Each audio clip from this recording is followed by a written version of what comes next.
Now we've got these values for the charges and the masses of protons and neutrons and electrons, you might think, well, why is that important? I'm not going to be weighing protons or electrons one at a time. Well, one of the applications of this is to something called specific charge.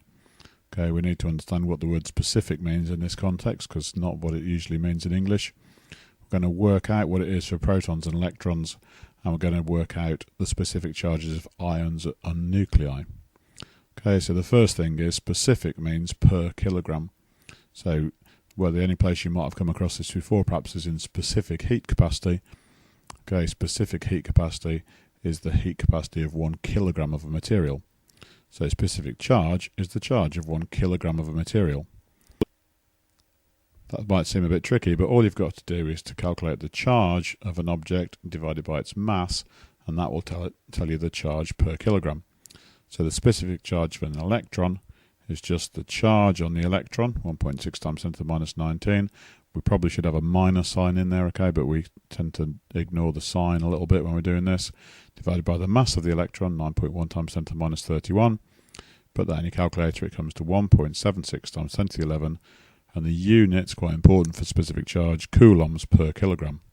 Okay, what that means is that if we had a whole kilogram of electrons, I'd have 1.76 times 10 to the 11 coulombs of charge. If I do the same thing for the protons, okay, to take the charge, same charge, divided by the mass, 9.6 times 10 to the 7.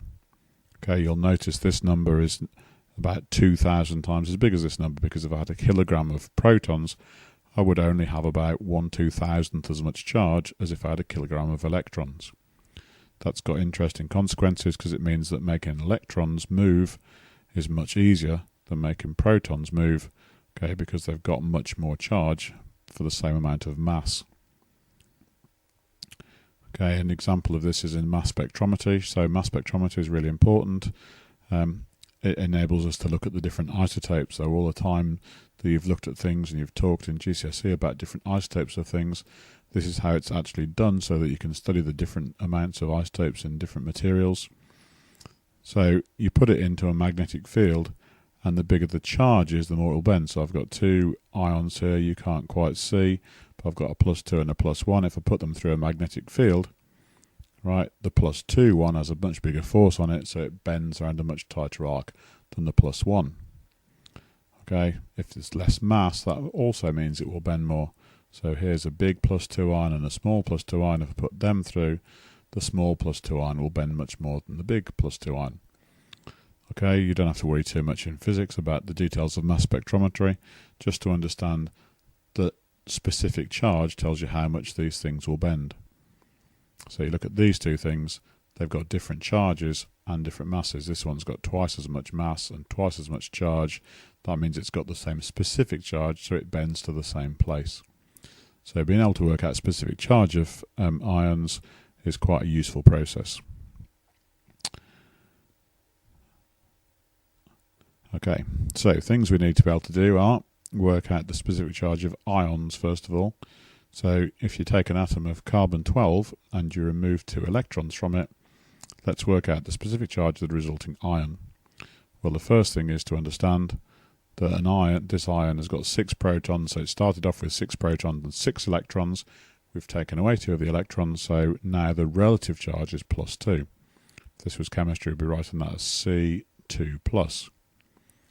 Okay, so 2 plus is no good to us now because we need some actual units in coulombs, so we do 2 lots of the charge on the electron, gives us 3.2 times 10 to the minus 19 coulombs as the charge. Okay, we can work out the mass.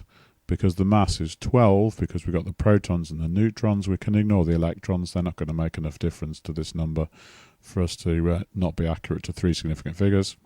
So 12 protons and neutrons added together times the mass of a proton or neutron, 1.66 times 10 to the minus 27. Divide that by that. Be careful with your calculator. You probably need to put brackets around the bottom part to make sure that you don't divide by 12 and then multiply by this number. Okay, 1.6 times 10 to the 7 coulombs per kilogram. Okay, this number here will tend to be for ions around 10 to the 7. Okay, if you don't get that sort of number, then you've probably made a calculator mistake.